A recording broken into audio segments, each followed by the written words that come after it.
أعوذ بالله من الشيطان الرجيم. بسم الله الرحمن الرحيم. أم حسب الذين في قلوبهم مرض أن لن يخرج الله أضغانهم ولو نشاء لأريناكهم فلعرفتهم بسيماهم ولتعرفنهم في لحن القول والله يعلم أعمالكم ولنبلونكم حتى نعلم المجاهدين منكم والصابرين ونبلو أخباركم إن الذين كفروا وصدوا عن سبيل الله وشاقوا الرسول من بعد ما تبين لهم الهدى لن يضروا الله شيئا وسيحبط أعمالهم يا أيها الذين آمنوا أطيعوا الله وأطيعوا الرسول ولا تبطلوا أعمالكم إن الذين كفروا وصدوا عن سبيل الله ثم ماتوا وهم كفار فلن يغفر الله لهم فلا تهنوا وتدعوا إلى السلم وأنتم الأعلون والله معكم ولن يتركم أعمالكم إنما الحياة الدنيا لعب ولهو وإن تؤمنوا وتتقوا يؤتكم أجوركم ولا يسألكم أموالكم إن يسألكموها فيحفكم تبخلوا ويخرج أضغانكم ها أنتم هؤلاء تدعون لتنفقوا في سبيل الله فمنكم من يبخل ومن يبخل فإنما يبخل عن نفسه والله الغني وأنتم الفقراء وإن تتولوا يستبدل قوما غيركم ثم لا يكونوا أمثالكم. جن کے دلوں میں نفاق کی بیماری ہے کیا وہ اس خیال میں ہیں کہ ان کی دبی چھپی دشمنی کی کارروائی کو اللہ ظاہر نہیں فرمائے گا؟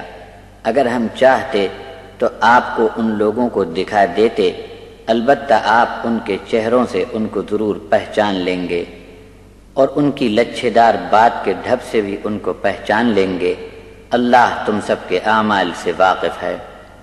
اور ہم آزمائیں گے یہاں تک کہ مجاہدین اور صبر کرنے والوں کو اپنے علم سے ظاہر کر دیں گے، اور تمہارے بارے میں جو خبریں پھیل رہی ہیں اس میں بھی تمہاری جانچ کریں گے. بے شک جن لوگوں نے حق کا انکار کیا اور اللہ کی راہ سے روکا اور رسول کی مخالفت کی جبکہ ان کے سامنے ہدایت کی راہ کھل چکی تھی، ایسے لوگ اللہ کا کیا نقصان کر لیں گے، بلکہ اللہ ان کے کیے دھرے کو جلد ہی غارت کر دے گا. اے ایمان والو، اللہ کا حکم مانو اور رسول کا حکم مانو اور اپنے عمل کو اکارت نہ ہونے دو. بے شک جو لوگ انکاری ہوئے اور اللہ کے راستے سے دوسروں کو بھی روکا اور کفر کی حالت میں ہی مر گئے، اللہ ان کو ہرگز نہیں بخشے گا. اور تم ہمت نہ ہارو اور سستی نہ بتاؤ، اور اب صلح کی طرف بھی مت بلاؤ، تم ہی غالب رہو گے.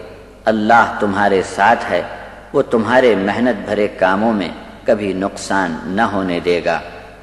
اس پار کی زندگی کھیل اور غفلت میں ہاتھ سے نکل جانے والی ہے، لیکن اگر تم ایمان اور پرہیزگاری پر جمے رہے تو بھرپور اجر پاؤ گے. اور اللہ تم سے مال کا سوال کرنے والا نہیں. اگر اس نے تم سے مال طلب کیا اور تمہارا ہاتھ تنگ کر دے تو تم بخل کرنے لگو گے، تب پھر تمہارے دل کے بھیج بھی کھل جائیں گے. آگاہ ہو جاؤ کہ تمہیں دعوت دی جا رہی ہے کہ اللہ کی راہ میں خرچ کرو، پھر بھی تم میں سے کچھ لوگ بخیلی کرتے ہیں. جو بھی بخیل ہوگا اس کا وبال اسی کی جان پر پڑے گا. اللہ غنی ہے، یعنی اس کو تمہارے مال کی کچھ بھی ضرورت نہیں. حاجت مند تو تم خود ہو. اگر اب بھی تم نہ مانو گے تو وہ تمہاری جگہ دوسری قوم کو بدل کر لے آئے گا، پھر وہ تمہاری طرح نہ ہوں گے.